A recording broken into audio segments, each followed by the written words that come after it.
In this video, we're going to attach the undershirt buttons to the undershirt using a stitch vellum constraint. This is where we last left off. We had suction cupped the shirt to the body. Let's go ahead and turn off the collision body for now. We don't need it. And I did take some time and clean up the no graphs here so we could easily copy and paste this area. So selecting this stack, I'm going to Alt click and drag it over to be under the buttons. Okay. I'm going to go ahead and hook this up and run each node to make sure I'm not getting an error. And we'll go back to the start frame here. We see just our buttons here. This is our sim mesh. Now there's something about these attribute paint nodes. If you copy and paste them and then reset them, there's data still in there and it can cause problems. I find it much better to just start with a fresh attribute paint node so that there are no cache strokes or anything else in there. So I'm just going to delete this, cause a new one. Create a new one, sorry. Cause a new one. Okay, and let's see. As far as modifying the geometry, we're not going to be cutting it or remeshing it or using a poly doctor. We are going to subdivide it though so that we can have more points. I'll explain that in a minute. Before we do that, let's go and rename everything in our attributes here that we declare. So undershirt buttons, fully spelled out, undershirt buttons. Want it to be nice and clear. Okay, so this is good. Let's go ahead and paint some attributes. The attributes we're going to paint is the point at which we're going to spawn the springs for the attach constraint. I'm sorry, for the stitch constraint. And I want them to come from this little circle right here as if they're a real button. I want these to kind of flop around on the cloth if possible. Now to do this, we have to paint this area right here. So let's go to our paint attribute node. And before we paint a single point, we want to make sure we name our attributes. Always make sure you name your attributes. You cannot change the name of your attributes after you've painted. If you do that, it doesn't update and it'll cause problems. So this will be undershirt, buttons, attach. It's technically stitch, so I'll call it stitch points, stitch points. Okay. And make sure we have that attribute selected. We'll go pick a brush. This is a large brush here, so we'll just scroll down using the scroll wheel. And we won't use the volume brush, we'll use the nearest point brush. And we'll start painting on these areas here. Okay. Okay, now that we've painted these points, let's go ahead and subdivide our mesh. We'll just add a subdivide node. And this will just add some geometry in here. And the reason I'm doing this is because I have discovered, well, I have experienced, that if there are not enough points on both pieces of geometry that are in the stitch node, and if you're making this one really solid, we're going to make this one a pretty rigid object with struts, that there's some kind of spring energy that gets transferred back and forth and it gets kind of sizzly. I've noticed that it gets better if you have more points attaching. Let's go ahead and give these buttons some color. So you can drop a color node, go ahead and pipe it in here. The color node, and we'll just pick, say, something light greenish like that. That looks beautiful. Now I don't like to keep the color nodes because there's a lot of nodes on the inside. There's like 26, 27 nodes in here just to set the color. It's very heavy, and if you've got a bunch of these in here, it adds up for the startup time of your system. So one thing I like to do is use it to pick a color. So this is easy, 0, 1, and 0.5. And then we just put that as our attribute in here. At CD is equal to, and we said it was at 0, 1, 0.5. And we'll do that. And then we'll just disable this color node, or we'll just take it out. Let's set up our vellum constraints on the buttons. So let's go ahead and blow away all this stuff that already exists. I like to start fresh. Maybe keep your point form there. Delete. And let's start. So we're going to start with a vellum strut constraint. So if you just type vel and then strut, you see vellum, configure vellum strut soft body. So let's plop that in. This puts in two nodes. The first one is a cloth node. The second one is some struts node. So let's go ahead and put it together. And we'll go ahead and set some settings on each one of these. So let's start with the cloth node here. I'm going to leave all the default settings so far. One thing I definitely want to do on the cloth, though, is I want to increase the damping ratio here. These things tend to sizzle a lot, like I said. They kind of wobble back and forth, so any kind of energy that I can use to dampen, I'm going to go ahead and dampen here. Also, if you're going to use struts, you don't need bend. You don't need your bend constraint to be very high to maintain the volume and the shape of your volume. This has a volume. This is basically a closed volume. So I like to not fight with the struts, and I like to reduce these values really low. And if there is a value, then I'm just going to damp it up. I'm going to just add it by 2. So these are kind of settings that I felt looked really good when these buttons were working here. As far as the cloth went. Now let's go ahead and talk about the struts here. Strut direction jitter is similar to cone angle. At a small value of 0.1, you might only be able to find 1 point further away, but as you increase the value up, you'll see that there are other points. If you're going to increase the number of constraints per point, then you definitely want to increase your cone angle so you can have a wider spray of struts across your object. Constraints per strut here, if you want to make it really solid, let's go ahead and go with 50. So that allows us to keep a pretty solid, almost metal. Other than that, I think we're going to stick with the defaults as far as everything else. And I think this is going to be pretty good. Now let's go ahead and bring it into our system here. One thing that we have here is we have a Vallum pack node. The only way we can attach this to the shirt is if we're in the same stream as the shirt. So in order to do that, we have to blend it into this stream. So I'm going to go ahead and pack this vel pack, and then we're going to merge the streams. So we've packed these two. Then we'll just do a standard merge. We'll put them in here, merge, and I'm just going to disconnect this for now. So now they're merged, and now I can add the constraint. Now I have to unpack. So once you've packed, now you do unpack. Let's go ahead and disconnect our setup here too. We're going to move this down so anything that we test will actually be here now. And we'll just disconnect this here, Y, and bring it down here. So we're merging our streams and we're putting our collision object down at the solver level instead. Okay, now that we have a merge, this little area right here is where we're going to put the stitch node. So tap velcon and select stitch points. So these are all stitch points. What we need to do is isolate it so that these points right here only attach to the closest location here. So we're going to need a group. So these points, undershirt, button is greater than 0.5.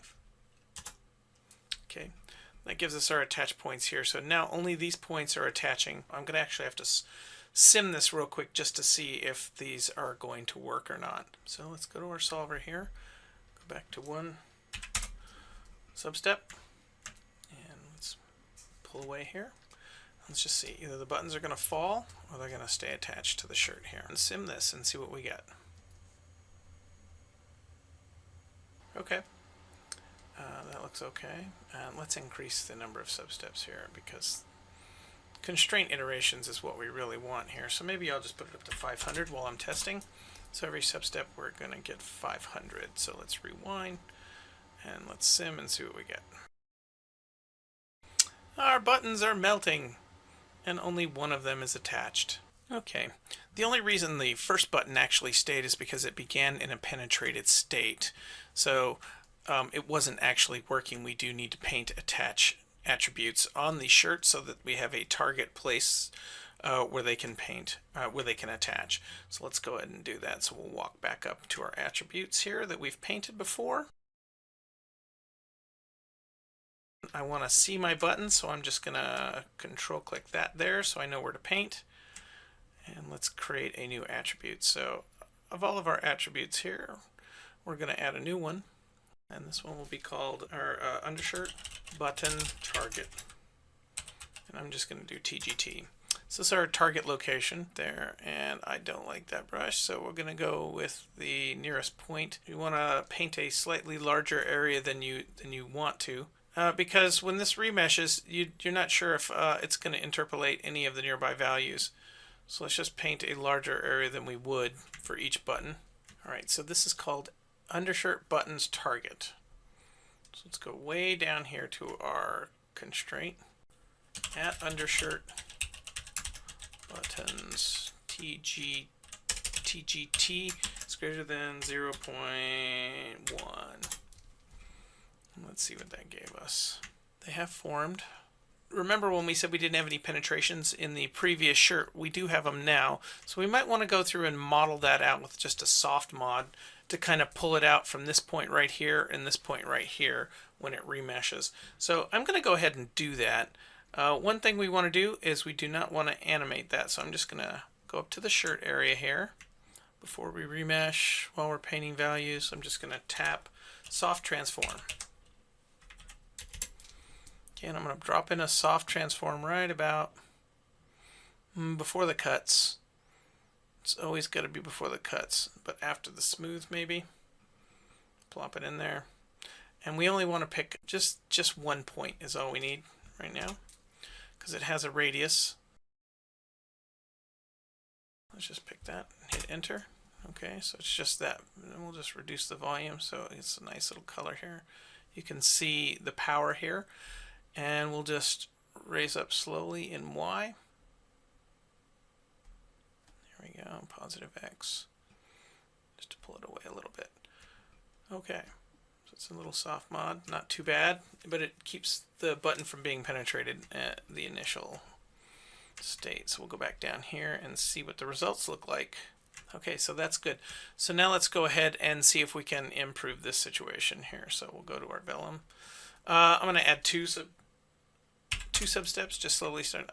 The only reason I'm keeping these low, normally I keep them at 5 or higher, but I'm recording a video, so I want to sort of balance here what we want to do here. So I'm going to rewind the solver, and I'm going to see what we get. First I'm going to save my file, save, and then I'm going to sim.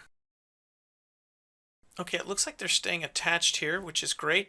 The next thing we need to do is up the substeps to 5, maybe lower this down a few to 200 for now. We just want to go with the minimal amount and sim it in the background and see what results we get.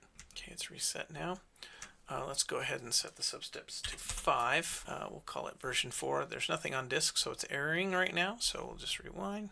So 500 is a bit excessive at this moment, so we'll go back to 200. For constraint iterations, that's the springs. This looks pretty good. Let's go ahead and save this. One thing I want to do is make this our out undershirt. So we have to add that vellum pack again, and that is after the stitch this time. So everything, we like this as it is. We just want to take everything as it is and keep it for later for when we merge everything. So everything just outside of the stitch is going to go to this out node right here. All right, so this looks pretty good so far. This is a test. So what we want to do is test this and come back after that and save to disk in background. One thing I'm noticing here is I'm just scrubbing through it initially here. The buttons are attaching nicely, but our suction seems to have been gone, and I think that's because of the vellum pack unpack. I no longer have an input, so it doesn't know which points to attach to. So I actually need to bring this back up here as well, or at least a little branch back up to the top of here. So I'm going to stop this solve real quick here, rewind, and just do 1 frame just to make sure it's working. Yep, and it does. So that looks good. So let's go ahead and resubmit this solve here. I'll just reset the simulation on the solver, back to the start frame, and we've got our vellum IO, and I just cleaned up the nodes here a little bit. So I'm just going to clobber the one that we had. There's no sense in keeping extra files on disk. So I'm just going to go ahead and save to disk in background. Oh, I have to save my file. Control save. Save to disk in background, erase and replace the existing nodes. The results are done, and if you watch this closely, you'll see that the buttons are in fact following the shirt. It's doing a great job. But if you get to about frame 1061 here, you'll see a piece of mesh shearing right here. And we should have caught this actually earlier. What this is this is the sword getting caught between the wrist and the collision body on a previous frame. And the mesh doesn't, it gets pushed outside of 2 bodies, and then when they separate again, it doesn't know how to separate properly. So what we want to do is use collision ignore between the sword and the shirt. I can't think of a reason why this shirt, just this little cuff area, should collide with this, and it would just cause more problems, and it slows down the solve. So let's go ahead and do that. in our point wrangle where we named our collision group, you can also declare a string, a very long string separated by white space, of names of other collision groups that you want to ignore. So it's string collision ignore, and you can just put sword in here. We named sword earlier when we made our collision object. Early on in a separate video, we named all of the points inside of the sword. So this should work. This should have it where the cuff of this shirt completely ignores the sword now. This is fixed in an animation fix. This should be fixed as an animation fix, but I wanted to show options that you have should you need to use them. So I'm going to go ahead and turn this off, and then we're going to return back to frame 1 and scrub down here, and we're going to go to version 5 here. So unload, go to version 5, enter, and we're going to save this file, control save, and we're going to submit to disk in the background, and I will replace and erase. So version 5 will be replacing this, and we will check back on frame 1060 to make sure that our cuff goes through the sword properly. Okay, here's version 5. We added the collision ignore. Let's go ahead and see how it passes through here. And it completely ignores the wrist as it goes through. So the shirt is just skipping past the sword.